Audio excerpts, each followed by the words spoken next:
Hello everyone, দেখো সবাই কত ফুল তুলেছি আজ, কত সুন্দর। গুড মর্নিং সবাইকে।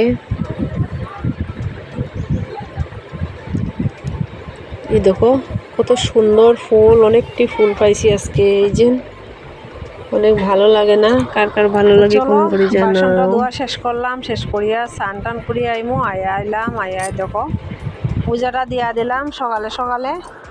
তো সবাই ভালোই আছো, আমিও মোটামুটি ভালো আছি, সুস্থ আছি এখনে কিছু। তো আজকে ভিডিও ব্লগটা কেমন হলো একটু কমেন্ট করে জানাবে। আর দেখো কত ফুল খুশি ভরিয়া ফুলটা দিলে আমাদের মানে অনেক ভালো লাগে, তাই না? তো কে এরকম পূজা পাঠ ভালোবাসো কমেন্ট করে জানাবে বন্ধুরা। আর ভিডিওটা একটু লাইক কমেন্ট শেয়ার করবাই। আর দেখো বাসনটা ধুয়ে রাখা দিলাম। তারপর রান্না করলাম কি মেনু দেখো দুপুরে। এই যে সকালে সব কিছু, এই যে কুমড়া রান্নাম, ডাইল ফুটাইয়া রান্না করছি আর কারকুল ভাজি। সুবিধাসন ফ্যামিলি ব্লগে সবাইকে অসংখ্য ধন্যবাদ, অনেক ভালোবাসা। দেখো ঘুম থেকে উঠছি, পুরো পাগলের মতো লাগে আমারে। তো শুভ বিকেলের শুভেচ্ছা। আজকের ভিডিও ব্লগটা এখানে সমাপ্ত করলাম। সবাইকে বাই বাই, টাটা।